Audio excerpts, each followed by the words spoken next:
WhatsApp saya pada semalam untuk memilih tajuk-tajuk. Jadi saya percaya semua orang sudah ada tajuk kan.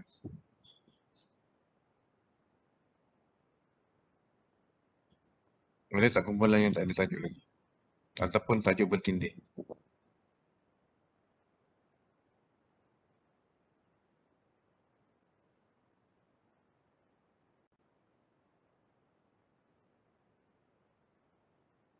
Jadi sepatutnya semua dah ada tajuk yang berbeza ya. Tajuk 1 sampai tajuk 10. Tak ada yang bertindih ya. Kalau tengok kat sini, tak ada yang bertindih.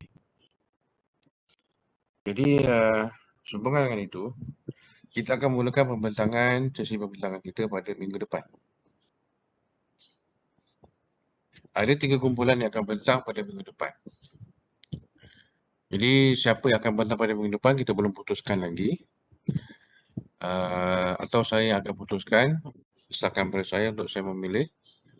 Ataupun awak nak putuskan sendiri, saya berikan peluang ini kepada awak lah. Ya, tidak bermakna bahawa soalan satu maka kumpulan satu kumpulan yang memilih tajuk satu akan bentang pada minggu depan. Sebab kita bagi tak kisah siapa-siapa boleh mulakan. Tajuk itu berdiri dengan sendirinya dan untuk bersikap adil lah. Jadi kita boleh undi ataupun saya yang undikan untuk awak pun boleh juga. Ada mana-mana cadangan daripada awak? Rasa kelas ni ada ketua kelas tak? Cuma saya serahkan kepada ketua kelas untuk dia undi sesama kawan-kawan dia atau bagaimana? Saya serahkan pada awak semualah.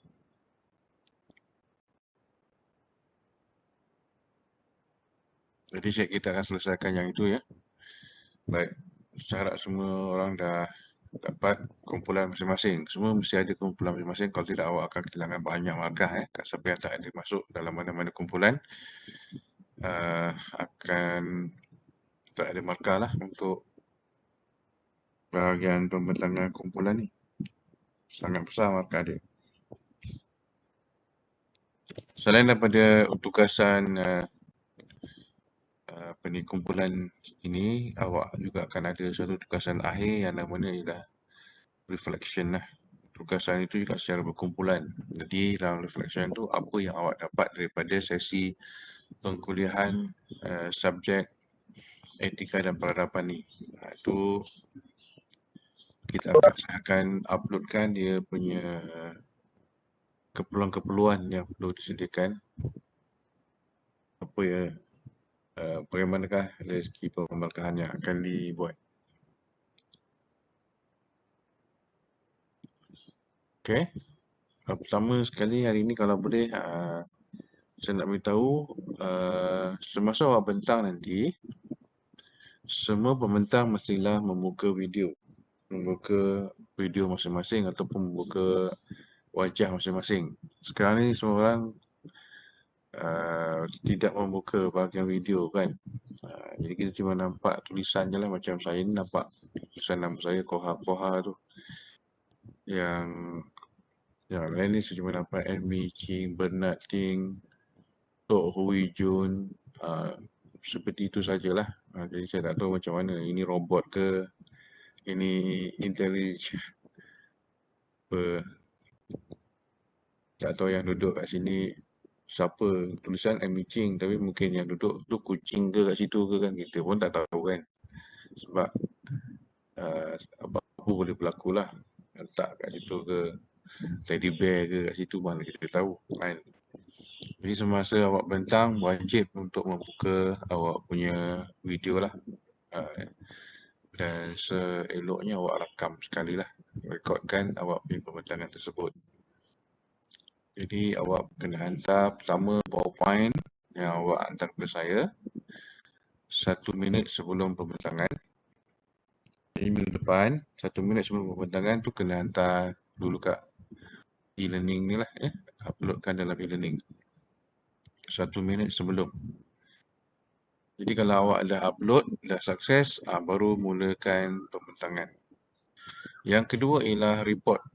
Report boleh dihantar selepas pembentangan, iaitu 4 ke 5 hari selepasnya. Saya akan buatkan link assignment itu, di mana due date dia ialah beberapa hari selepas pembentangan tersebut, kecuali PowerPoint. Ya. Dan juga awak kena rakam awak punya pembentangan tersebut lah, buat rakaman. Ya. Saya tak perlu rakam lah. Awak rakam dan kemudian awak uploadkan juga dalam link tersebut. Dan semasa awak upload tu, tak perlulah semua ahli kumpulan tu upload. Cuma benda yang sama kan. Benda yang sama, dia tak perlu banyak upload. Ketua kelas saja, atau kelas pula, ketua kumpulan saja. Jadi setiap kumpulan mesti ada dia punya wakil.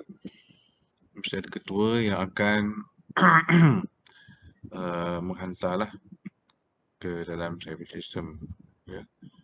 Jadi kalau awak tak hantar, maka awak akan tergantunglah. Sebab kena ada bukti penghantaran dan bukti pembentangan yang telah dirakamkan lah kan. Bukan saya yang nak ya, UTM nak benda-benda tu. Dia mereka nak rekodkan awak punya pembentangan, awak punya PowerPoint dan sebagainya. Mereka nakkan apa ni untuk direkodkan.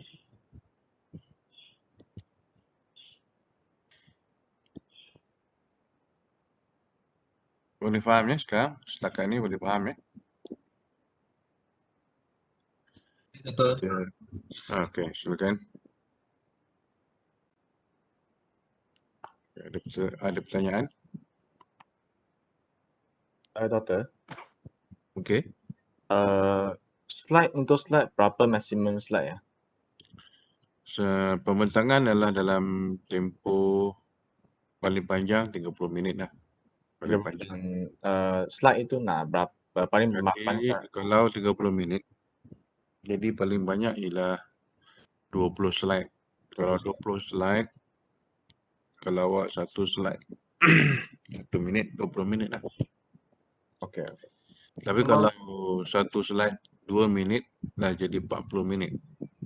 Dah panjang, dah lama. Jadi seeloknya ialah 15 ke 20 slide saja. Okey. Okay. Setiap member kena present atau kita boleh pilih 1 2 saja? Setiap member kena present. Okey.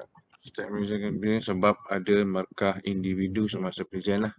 Orang yang present kan beza-beza. Ada yang boleh membentangkannya, ada yang agak tegak-gagap ke, ataupun ada yang tak nak bentang ataupun tak datang dan sebagainya. Itu jadi kita ada markah untuk bersikap adil pada semua orang.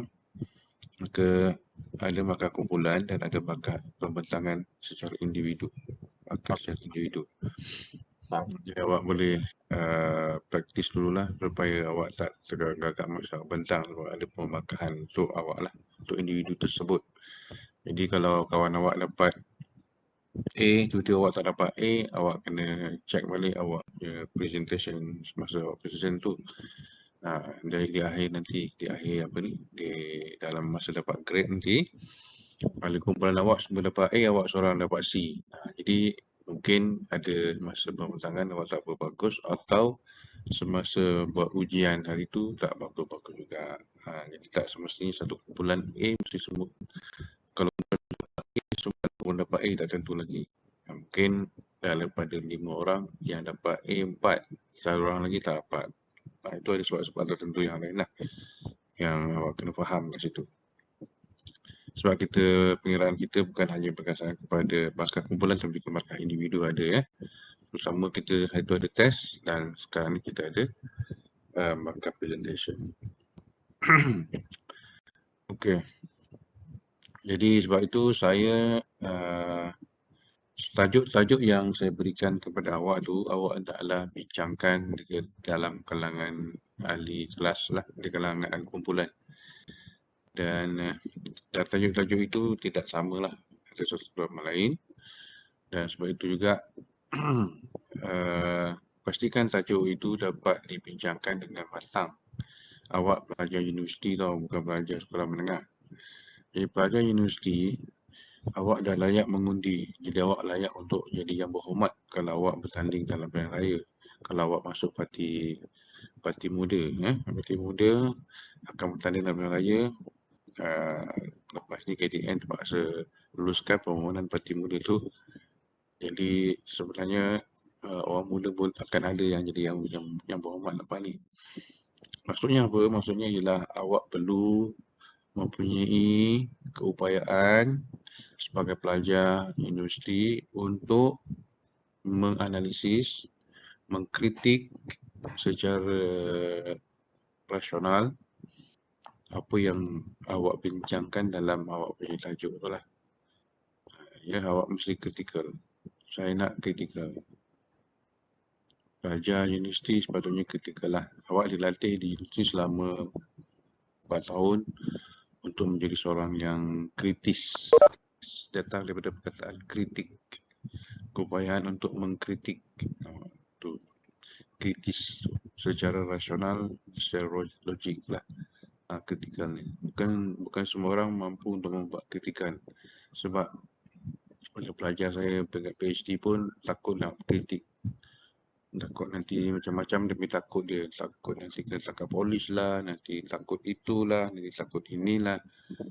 Itu kadang tu yang susah nak lepas PhD macam tu. Ini lagi awak peringkat ini awak saya kena didik awak lah untuk menjadi kritis. Jadi kalau awak tak kritikal, awak tak dapat A. Awak dapat, saya bagi markah B je lah. Ya, siapa yang tak kritikal, tak kritis,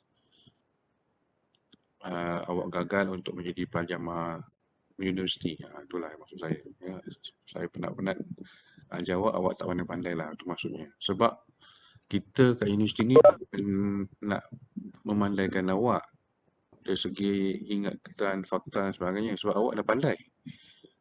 Itu semua kacang goreng. Awak baca dan awak tahu. Tapi keupayaan untuk menganalisis sesuatu itu dengan kritikal, dengan bijaksana, dapat melihat secara objektif sesuatu itu dia ada elemen betul, ada elemen positif, ada elemen negatif dan ada elemen di tengah-tengahnya. Keupayaan untuk buat analisis seperti itulah yang membezakan awak dengan pelajar sekolah menengah. Itu ya. Kritis, mesti kritis. Sebab itu kat UTM ni ada subjek khas namanya subjek kritis. Kritis dan kreatif. Itu kawan saya dah ajar lah. Tapi mungkin sebagian awak tak ambil subjek ni. Tapi penting untuk awak bermula dengan subjek saya secara kritis. Jadi saya ulang sekali lagi. Kritis ini ialah keupayaan awak untuk menjadi seorang yang matang, dapat membezakan salah dan benar dan juga membuktikan salah itu di mana. Awak bukannya boleh cakap itu salah, ini tak betul, apa semua, tapi cuma cakap kosong saja. Apa bukti dia? Letakkan bukti, berikan bukti dengan daripada sokongan daripada statistik-statistik, laporan-laporan, penyelidikan, komen-komen daripada pembaca, komen-komen daripada wartawan, ahli politik, siapa saja yang boleh menyokong awak punya hujah. Sebab itu kat Malaysia ni kan kita ada debat kan. Tujuan debat tu ialah untuk melatih awak menjadi seorang yang berhujah dengan fakta. Jadi kalau awak nak menang dalam perbahasan, sama ada awak pencadang ataupun pembangkang, kalau awak ada fakta yang disertakan dengan perhujahan awak akan menang dalam awak punya perbahasan tersebut lah. Perbahasan tu baik dari segi itulah kita mempertahankan hujah kita. Tapi di sini awak boleh jadi pencadang dan awak jadi pembangkang sekali. dalam pembentangan tersebut. Tapi kena ada dua-dua. Tak boleh satu saja, tak boleh awak jadi pembangkang saja. Tak boleh jadi pula pencadang saja. Mesti ada pencadang dan pembangkang sekali dalam perbincangan secara kritis dengan fakta-faktanya. Kemudian awak berani dalam bentuk memberikan ulasan dalam bentuk kesimpulan. Jadi kesimpulan awak tu sangat penting. Jadi ada seorang pembentang yang akan membentangkan kesimpulan kumpulan tersebut. Jadi kesimpulan ini akan menentukan apakah awak punya grup layak mendapat A ataupun mendapat B atau mendapat C lah. B ataupun C je. Ya. Jadi kalau tak ada kritikan, tak berupaya untuk mengkritik, insyaAllah awak lulus, tapi saya bagi C je lah. Awak jangan terperanjat awak dapat C ya. Orang kawan lain kumpulan dapat A, awak dapat C, awak jangan tak puas hati. Sebab saya dah cerita awal-awal ni, siapa yang tak dapat menganalisis dengan kritikal, dia tak dapat A. Saya banyak kali ucap ya. Siapa yang tak dapat bersikap kritikal, kritis, kita tak bagi dia A lah. Tapi lulus insyaAllah. Cuma tak dapat A je. Itu je. Dia kata awak kena buang daripada UTM. Cuma awak tak dapat A je. Tapi kalau awak kritis dengan hujan-hujan yang bagus, mungkin insyaAllah saya boleh bagi sampai A+. Tak ada hal ni. Saya akan bagi. Okay. So, ya, awak kena kritis, belajar kritis. Sebab ada orang yang tak kritis ni masalah dia. Masuk universiti tak kritis. Keluar universiti tak kritis juga. Jadi, dia punya level minda dia, aras tinggi tu dia setakat tinggi je lah. Aras tinggi biasa je. Dia tak kena aras tinggi sekolah menengah, tak sampai ke aras kita lah, aras universiti.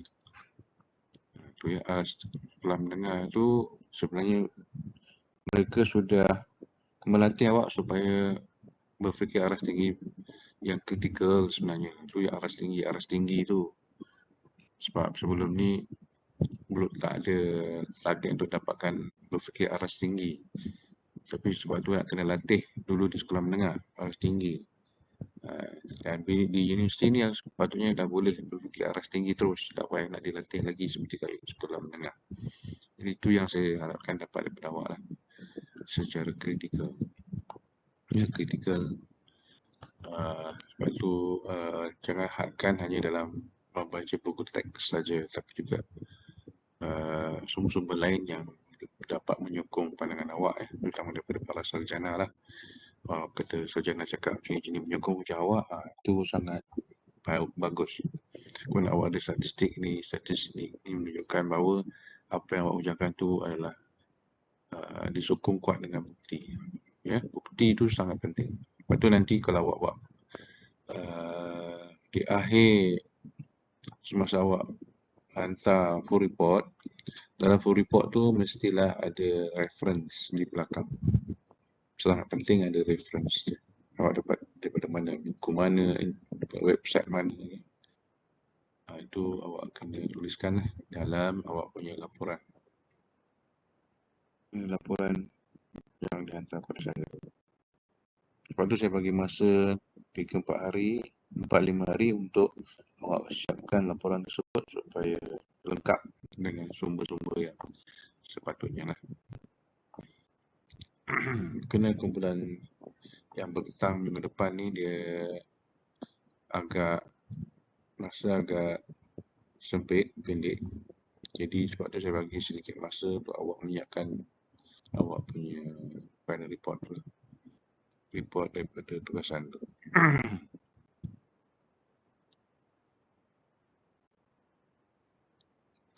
Matlamat utama untuk assignment ni ialah membuktikan adakah kat Malaysia ni etikanya baik dan peradaban kita telah mencapai peradaban yang tinggi. Itu dia punya objektif utama. Jadi mesti bersikap jujur, adakah kita mencapai sebuah peradaban yang tinggi berdasarkan kepada pencapaian etika. Sebab itu kena awak ada statistik, cross perception index lah, indeks persepsi rasuah Malaysia, banding dengan negara lain, ranking kita kat mana sekarang.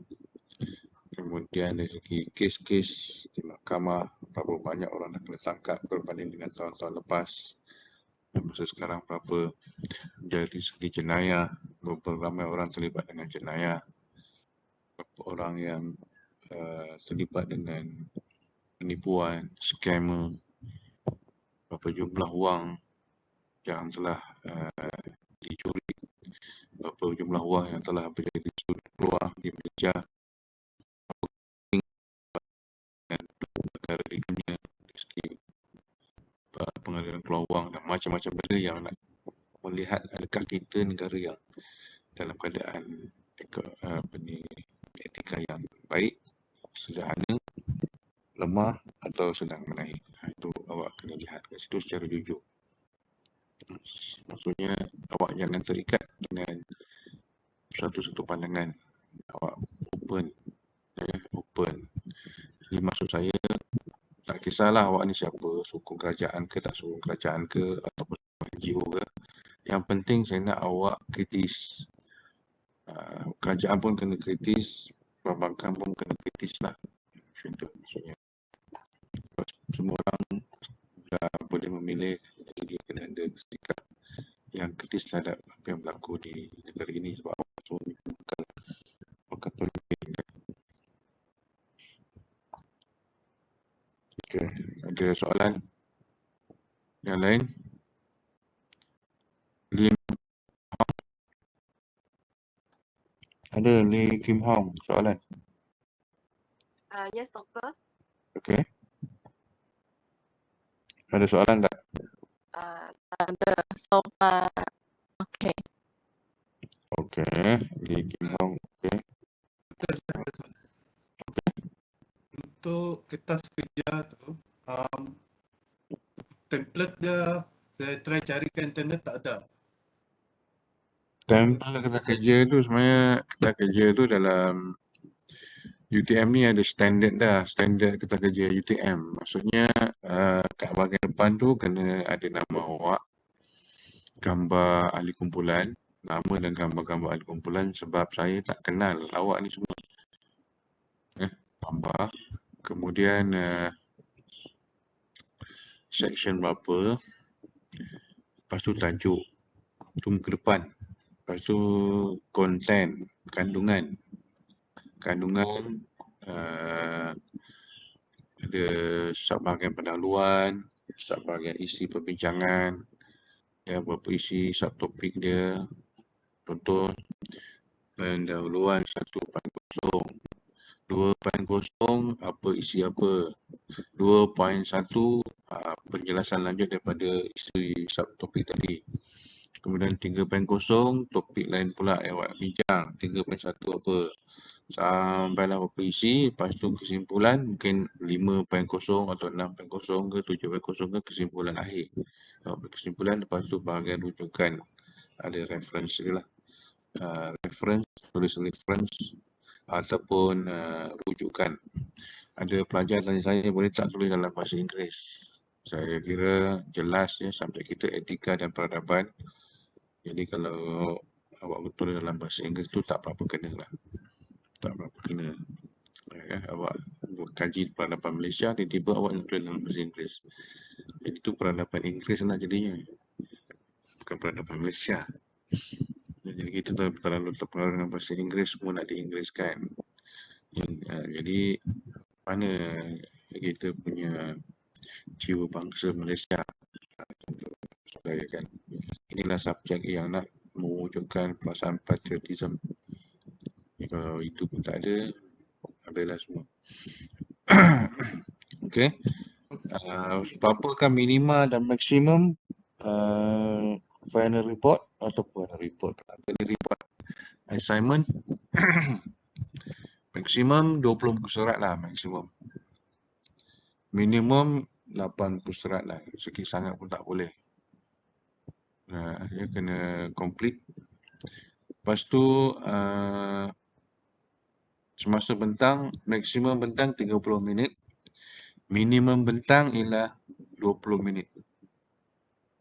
Dia 10 minit je lebih perbezaan. Saya tak nak bentang 10 minit, 15 minit tu sekejap sangat. Sekejap sangat pun saya tak nak sebab nanti tak ada isu, tak ada perbincangan yang kritis. Saya nak maksimum 30 minit, minimum 20 minit semasa awak buat pembentangan. Ya.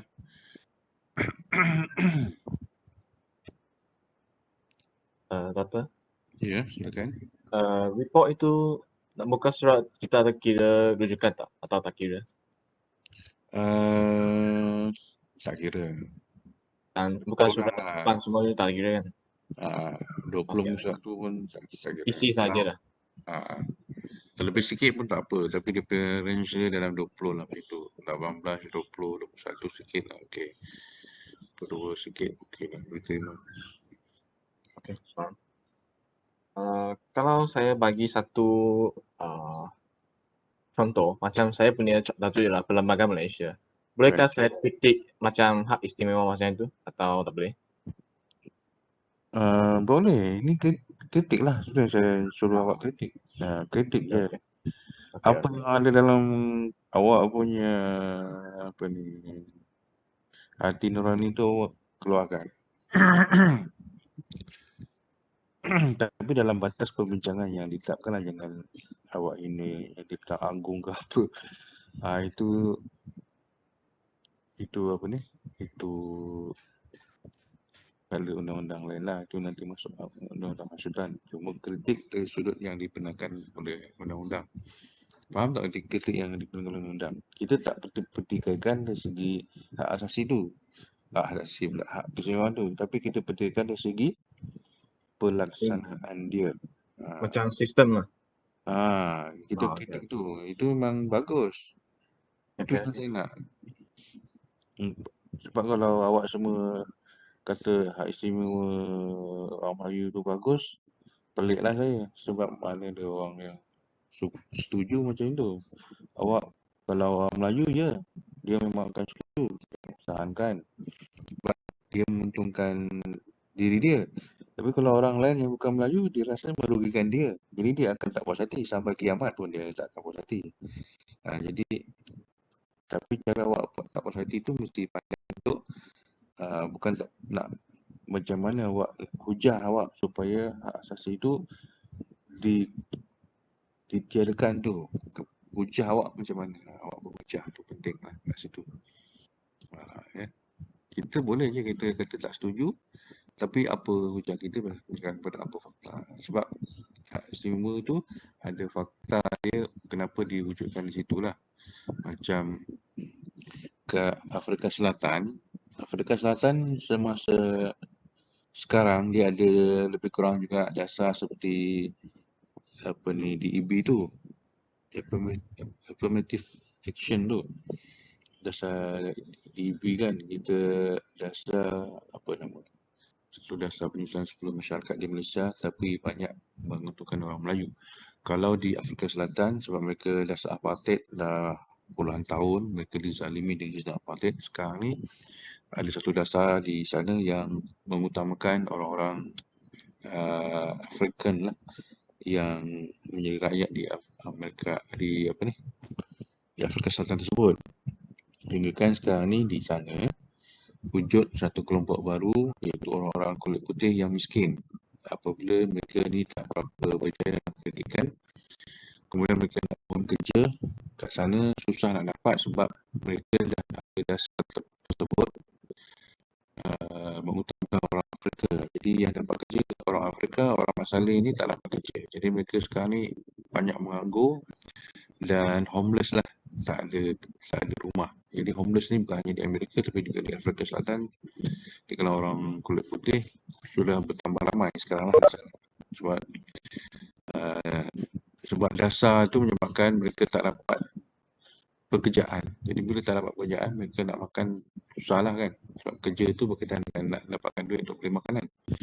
Jadi mereka dapat makanan daripada NGO lah yang memberi bantuan kepada mereka ke sana lah, ke Afrika. Di Malaysia kita belum sampai kepada itu. Orang bukan Melayu tak adalah sampai tak ada dapat kerja, malah mereka sebenarnya lebih mudah dapat kerja daripada orang Melayu itu sendiri. Sebab perniagaan-perniagaan itu banyak dimiliki oleh orang Melayu berbanding orang Melayu itu sendiri. Ada yang berniaga tapi jumlahnya tak seramai orang bukan Melayu. Jadi masalah pekerjaan di kalangan orang bukan Melayu tu, kalau keluar daripada UTM, degree sama, tapi dia etnik bukan Melayu, mohon kerja di syarikat etnik bukan Melayu, dia akan dipilih dulu berbanding dengan rakan dia daripada etnik Melayu, guna perusahaan yang sama, dan dia akan tak dapat tawaran kerja itulah. Itu situasi di Malaysia lah. Sebaliknya dengan di Afrika. Jadi sebab itu kita kena ada fakta untuk kita bincangkan. Apakah kelemahan-kelemahan dari segi kalau sekolah segi perlembagaan di Malaysia. Contohnya isu ni sangat hangat lah. Dan saya kira bila awak dapat bincangkan dengan mengambil pandangan-pandangan daripada politician, sarjana-sarjana, itu sangat menarik. Yang pertama, bukan sangat awak salah ke betul. Yang penting ialah awak tahu tak benda ni, isu ni, macam tu. Jadi saya nak lihat awak pelajar ni, dia tahu isu yang sedang hangat dalam masyarakat, yang sedang dibincangkan oleh masyarakat lah, oleh sarjana, oleh ahli politik dan sebagainya. Jadi sebab kita bincangkan di sini sangat, terutama macam undi 18, sebab itu saya masukkan tajuk berkaitan dengan 18. Saya nak awak tahu apa yang sedang berlaku di persekitaran, sebab ramai pelajar yang tak tahu apa. Dia yang ditahu bidang dia, lepas tu apa yang nak berlaku kat dalam dunia ni dengan terbalik dia tak nak tahu. Jadi orang seperti ni selalunya bila mau kerja susah sikit lah, sebab bila soalan berkaitan dengan pengetahuan dia gagal. Sebab kelulusan orang ni keluar universiti sama je lebih kurang. Yang akan membezakan awak ialah perkara ni lah, soft skill ni yang ramai orang tak ada. Soft skill ni sebenarnya kadang-kadang lebih utama daripada the basic knowledge yang awak mesti tahu. Macam Dr. Mahathir, awak tahu kan Dr. Mahathir itu sebenarnya the basic skill yang dia ada ialah kedoktoran. Sepatutnya dia hidup menjadi seorang doktor. Tetapi itu tak penting untuk dia. Yang penting ialah soft skill dia sebagai seorang leaders, kepimpinan, politik. Mana ada kaitan langsung kedoktoran dengan politik kan? Maksudnya apa? Yang paling utama pada seorang manusia bernama Mahathir ni bukan doktor tu. Yang utama ialah soft skill dia. Kemahiran selain daripada kemahiran asas dia yang sudah ditinggalkan. Menjadi semakin yang menjadi kemahiran utama dia ialah soft skill tu lah. Menjadi ahli politik. Menjadi bekas Perdana Menteri beberapa banyak kali. Dan sama juga macam Perdana Menteri yang lain seperti Najib. Dia ahli ekonomi. Tapi dia menjadi penjenayah. Perompak profesional dia lah. Profession dia. Kebolehan dia. Patutnya dia nak membangunkan ekonomi untuk Malaysia. Sebuah negara maju dan berpendapatan tinggi. Tapi rupanya yang berpendapatan tinggi tu dia. Sebab dia ambil duit daripada kerajaan Malaysia itu sendiri yang diketuainya. Dia ambil sendiri duit itu untuk masukkan dalam dia punya bank. Itu perompak profesional yang paling yang berjaya lah. Perompak profesional ramai juga di kalangan ahli politik yang gagal untuk dikesan oleh SPRM dan juga kerajaan Malaysia yang ulama. Sebenarnya Najib ni hanyalah satu daripada beribu lagi orang yang berjaya. Sebab itu kat Malaysia ni yang menjadi jutawan kebanyakannya scammer. Sebab kalau awak kena tangkap pun, duit tu awak dah dapat simpan kat luar negara. Kat Malaysia memang duit tu dibekukan, tapi kalau awak simpan duit tu kat dalam luar negara, siapa nak bekukan? Semua orang akan hantar ke Swiss. Sebab tu Switzerland tu menjadi syurga kepada perompak, penyamun, pembunuh kat seluruh dunia. Di sana tu mereka ada polisi, iaitu tak siapa pun boleh buka akaun orang lain di sana, di apa ni, di Swiss, Amerika ke siapa tak boleh. Itu memang tempat utama orang menyimpan duit kat situ. Ya, jadi kalau mereka kena tangkap, mereka masuk penjara pun paling-paling 5 tahun, 10 tahun, keluar dah jadi jutawan. Saya pernah ada pelajar saya buat kajian berkaitan dengan scammer ni. Dia ditangkap di penjara Johor Bahru. Dia dah juta lah dia curi duit. Tapi dia santai je. Dia kawan student saya tu buat kajian berkaitan dengan apa yang menyebabkan dia terlibat dengan jenayah tersebut, adakah dia menyesal apa semua. Dia senyum aja. Dia kata dia akan habiskan tempoh tahanan ni, tetapi dia punya kekayaan tak hilang. Dia sudah simpan dalam bentuk yang orang tak dapat nak carilah. Yalah, kalau orang macam ni dia pandai, dia tak boleh simpan duit dalam bank. Kalau duit dalam bank, kerajaan boleh bekukan, dia tak boleh nak ambil. Tapi kalau dia beli emas, dia kumpulkan emas banyak-banyak, simpan dalam satu tempat, dia keluar daripada penjara, ambil emas tu, jadi jutawan lagi lah dia. Macam tu. Tu ramai orang buat. Sebab tu sebahagian daripada orang kaya kat Malaysia ni, dia tak simpan duit dia. Dia tak simpan macam awak punya Perdana Menteri Najib kat bank banyak-banyak duit. Sebab bank akan tahu, bank negara akan tahu berapa jumlah duit. Awak punya duit kat bank semua, bank negara tahu. Duit saya kat bank pun bank negara tahu berapa banyak. Waktu kalau duit banyak-banyak masuk dalam kita punya akaun, tiba-tiba ada 1 juta, bank akan cari dan selidik. Sebab awak akan disyaki sebagai scammer. Mereka akan selidik. Dan mereka akan bekukan. Akan datang polis lah kat tempat kita. Tiba-tiba awak student pelajar, tiba-tiba kat dalam bank ada 1 juta. Kamu mungkin akan heran kan, dia akan selidik lah. Dia sekarang ni memang dia buat macam tu. Sebab tu orang yang kaya ni, dia tak akan simpan duit dia kat Malaysia, kat bank-bank Malaysia. Dia simpan sikit je duit dia. Dia akan beli emas, kalau banyak-banyak dia akan beli emas. Dan kebanyakannya mereka akan simpan di luar negara lah. Di luar negara. Dia orang yang pertukan dia simpan kat luar. Cuma apabila dia tak boleh pergi ke luar negara, dia yang disusah hati. Pasport mereka ditahan ke, mereka susah hati. Itu yang pada mereka pasport tu paling penting. Mereka boleh pergi untuk ambil duit dia lah kat sana. Kat mana-mana negara yang disimpan tu. Itu yang berlaku sekarang. Okey, yang lain ada soalan lain, panjang pula saya yang tu.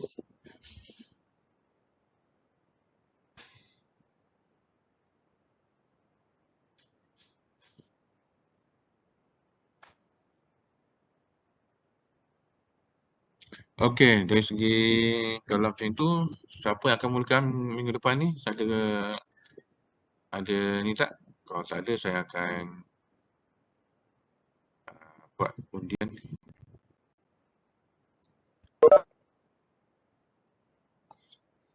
Ada tak ya?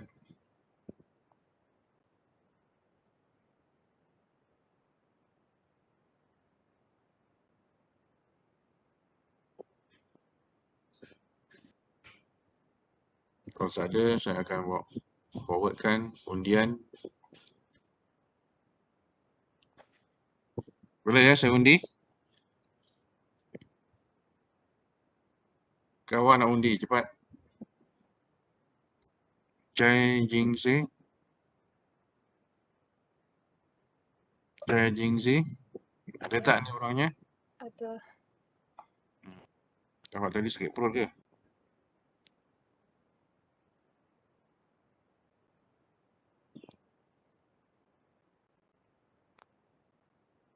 Boleh ya undian? Saya buat undian lah kat sini. Boleh.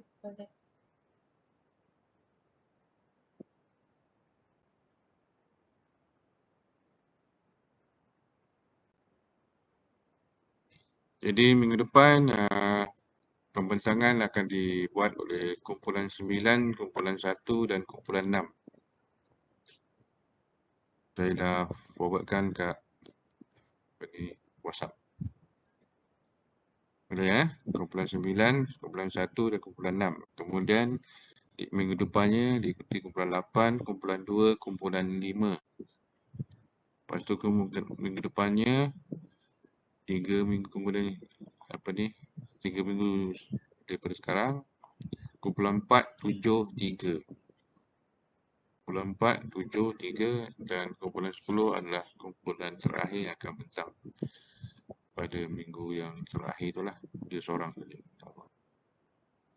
Sungguh pun demikian, walaupun saya tulis kat sini 3 kumpulan akan bentang, tapi kalau hari tersebut kumpulan 9, kumpulan 1 dah ambil masa banyak, maka kumpulan 6 akan dibawa ke minggu depannya. Jadi kalau mereka 30 minit, 30 sepatutnya cukuplah 1 jam setengah. Basi-basi adalah dalam 30 minit lagi, ada pertanyaan, ada komen apa semua, sepatutnya cukup masa. Tapi kalau tak cukup masa, kumpulan yang ketiga tu akan dibawa ke depan. Contohnya macam saya cakap kumpulan 9, kumpulan 1 dan kumpulan 6 akan bentang pada minggu depan. Sekiranya pembentangan ambil masa, kumpulan 1 dah dekat pukul 10 ataupun 9.35, maka tak adil lah untuk bagi satu kumpulan lain masa yang kurang mencukupi, nanti dia bentang pun tak sempurna kan. Tak sempurna bentang, jadi apa sampai dia markah. Cuma kalau ikut masa dia akan dikatakan memang cukup untuk kumpulan sebut lah. Jadi masa kena ikut lah 30 minit. Boleh faham ya yang itu?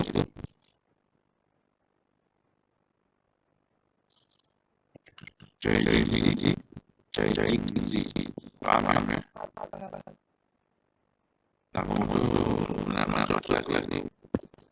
Kau suka follow ke benda ni?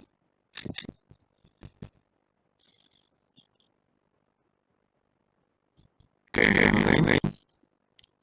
Sebelum saya tutup kita punya kelas hari ini. Sebab memang kita nak jelaskan tugas saya saja.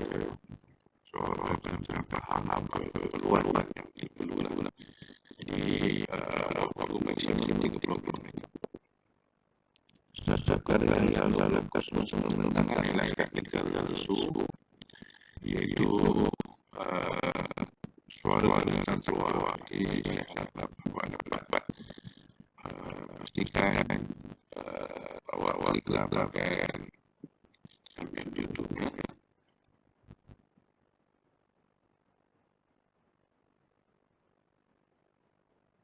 Tak ada. Ya. Kalau members internet dia slow sikit, dia boleh guna record. Boleh ya. Record itu semua record sama saja orang satu sama saja. So saya play dia record. Okay. Nanti kalau record bosan sikit. tak spontan sebab saya spontan dan awak nak terangkan secara spontan kan buat. Atau katakan soalan masa itu. Saya tak puas hati saya akan tanya soalan saya akan selalu akhir bincang saya akan ulasan dan juga kalau Okey. tak ada soalan saya tanya soalan lalu. Boleh.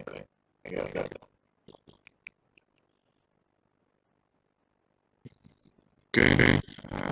Saya cuba sikit. Muhammad Dua tu.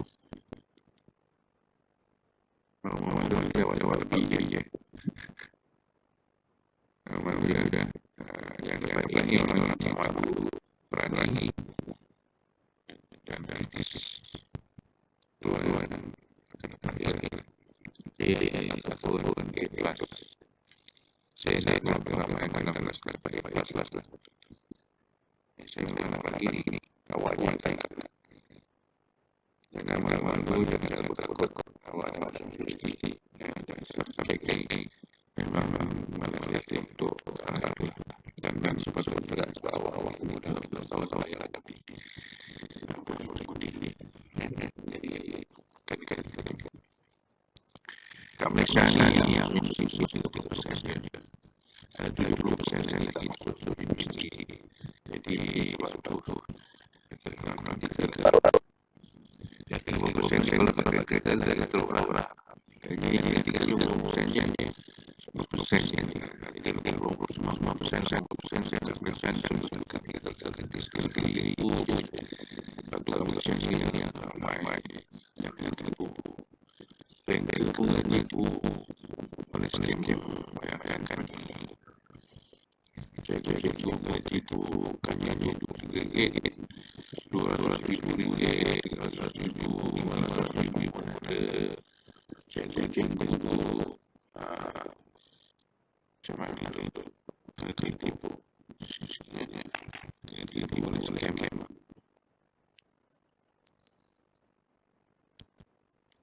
Banyak scam sekarang, macam scam kreatif menjadi scam Malaysia sebab dengan menjadi scam dia susah orang bank betul lagi gaya dia tembak.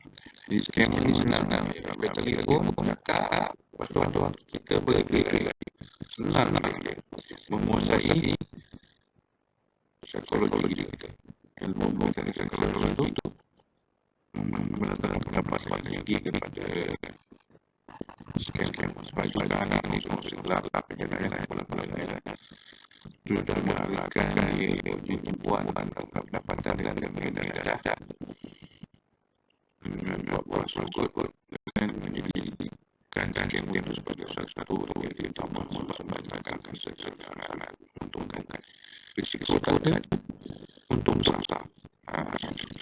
Pandai cakap orang-orang berpakat menggunakan teknologi yang ada timbulkan perasaan takut dan itu naik takut dia nampak dah ada pengalaman ada ilmu macam ni habis dicicil masuk dalam bank dia terus lepas tu sekarang dia tiba $1 juta kat dalam bank ni kacang masalah ni antara scam ni sebab sekarang ni nak buka bank ni tak masalah tu bila saja juga ada IC dia buka kad dia yang boleh disebabkan dan dia lalukan tunggu akaun bank ni dia boleh suruh balik dia tanya awak ni akaun bank dengan mana bank saya apa ke muamalah ya tak bagaimana awak ada akaun bank dia boleh tolak lah sebab mereka bimbang agak banyak kan untuk scam.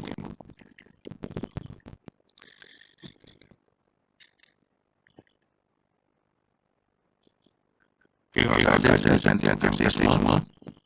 Doktor, saya yang tanya tentang tajuk ni. Tajuk lima.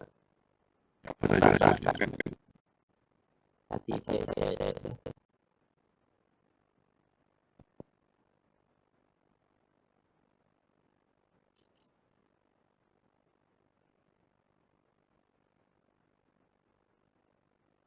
yang ini doktor kami tak sebenarnya boleh tak terangkan belum lagi tajuk.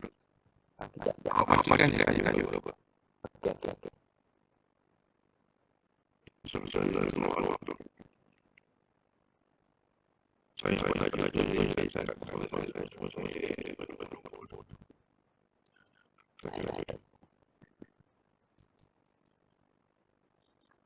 baca dia perbincangan tentang peranan pembinaan etika dan kesepakatan Malaysia di Malaysia seringkali menyingkirkan masyarakat Sarawak bahkan masyarakat di sini dikatakan lebih harmonis dan kuat kesepakatan bincangkan.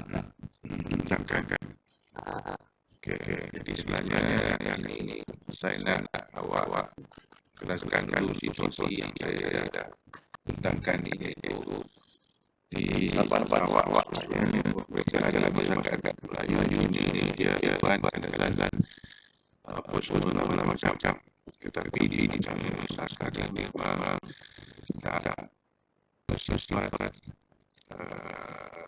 berkauman. Orang di sana awak mana? Sebenarnya orang Sarawak. Menanjung je.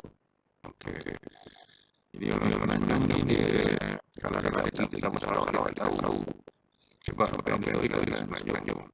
Ini dengan bacaan yang punca masyarakat di sana ada awak di Sarawak. Sebenarnya tak ada. Ada. Okey. Jadi lebih kepada pembacaan kalau dia baca Sarawak lebih mudah sebab ni kena faham. Sebab memang ini kan yang saya seorang ini adalah yang kesihatan dan politik dan juga kerja-kerja yang dibuat di Sabah Sarawak ini. Pemimpin biasanya berjarah praktikkan satu agama yang tahu kalau yang ikut orang Islam pemimpin lain alim yang masyarakat agama Kristian ataupun apa ini juga lain-lain lah kita ada dia kerja tak hal-hal dia ikut itu Islam balik kalau Kristian pemimpin Kristian orang-orang Islam orang dan lain-lain tak melihat dari kemudian tapi dari disiplinan dia. Jadi dan kemudian dari hubungan pergaulan masyarakat di sana kecil Melayu masyarakat jauh apa mereka bersama-sama mengerti kawan-kawan ini sangat cara hari Semenanjung kalau Semenanjung jual jadi sendiri pun lawan lihat di industri mereka bersekap kelompok Melayu India kita ada apa ni bercampur antara lain sebab Semenanjung sangat menebal pelaksanaan ke kaum-kaum Sabah. Jadi disasarkan elemen tersebut ke Semenanjung ni. Tapi di sana tak. Sebab tu betul-betul mengerti bersama nombor kalau awak kerja betul-betul Sarawak. Mereka akan mudah untuk belajar sini. Dia akan mudah dalam belajar Melayu sebagainya. Sebab mereka sudah budaya yang sudah dibudayakan nanti itu perbezaan. Kalau awak tengok mengapa orang Sarawak dan parti politik daripada Semenanjung masuk ke Sarawak kerana alasan mereka ada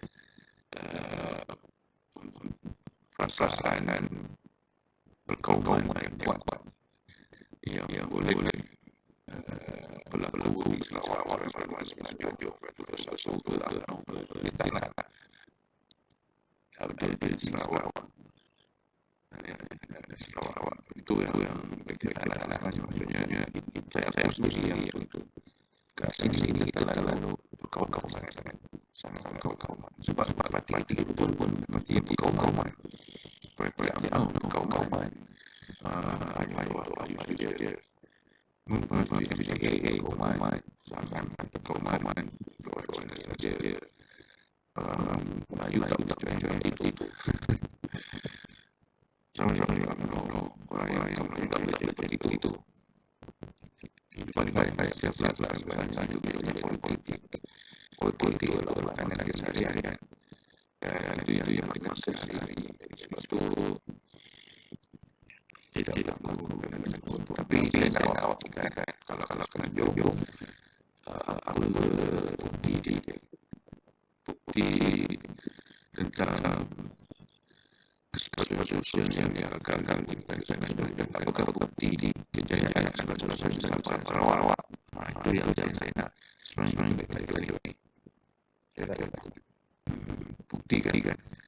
Pembuktiannya dari itulah kerja-kerja yang telah dibuat, pandangan rencana, pandangan report itu sendiri. Proses jadi yang boleh dibincangkan ini bahawa sebenarnya berkoman sampai salah jadi itu macam-macam.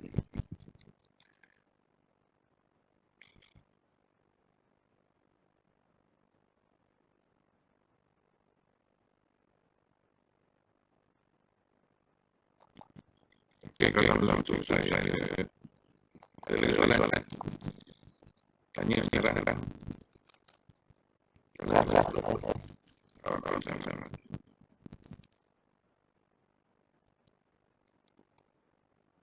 Kalau tak ada, dekat-dekat saja. Okey. Atau saya ada satu soalan. Saya punya topik iaitu berikan saran bagaimana kepandaian nilai-nilai etika itu. Kita itu sadaran kita pernah tulis dia punya nilai dan buat itu contoh dengan uraian kan. Tapi nilai-nilai yang penting inilah nilai-nilai masyarakat kata, masyarakat Melayu nilai apa yang boleh, masyarakat sini nilai apa, masyarakat nilai apa yang buruk. Jadi Melayu nilai apa dan nilai apa pada tulang. Okey, thank you doktor. Jangan lupa masyarakat Sarawak betul nilai yang boleh diterima dan apresiasi baik-baik. Okey. Semua punya nilai kan. Okey. Thank you doktor.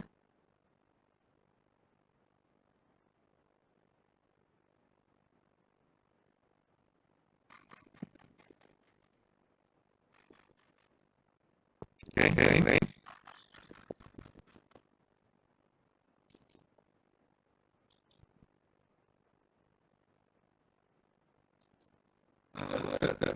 Ya. Untuk soalan bahawa salah satu kita ada teman-teman dan kaitan dengan pencapaian. Okey. Pencapaian teman-teman. Pencapaian ini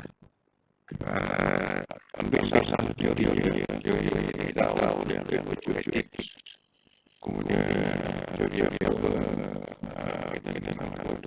mungkin ada kalau ada sebenarnya kita letakkan bahagian sekarang mereka menaik menurut teori dan apakah elemen teori etika yang kita lihat di Indonesia sekarang.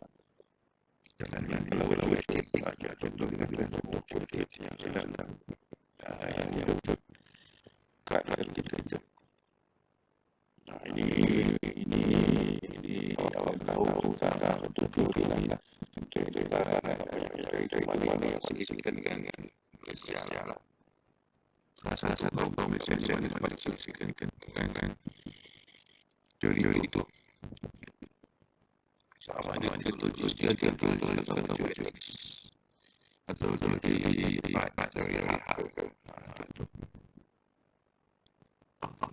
dengan peradaban Malaysia dengan siapa yang teori dengan peradaban sama banyaknya di mana-mana tu. Ada teori berkaitan pinjam zaman dulu. Ada berkaitan dengan zaman dulu. Ada dengan progres teori. Jadi awak salah banyak sebab ada kan. Kemudian mereka kena awal-awal bersentuh yang boleh bukan untuk macam kita ada pilihan untuk melihat satu teori saja. Kita ada. Ada.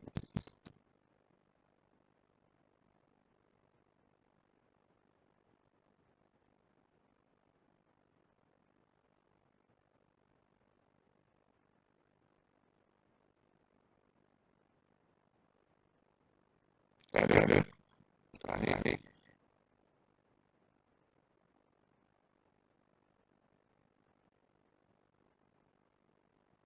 Oke, saya balik lagi kalau pertanyaannya. Silakan awal bincang dengan kawan-kawan dan untuk persediaan. Terima kasih semua.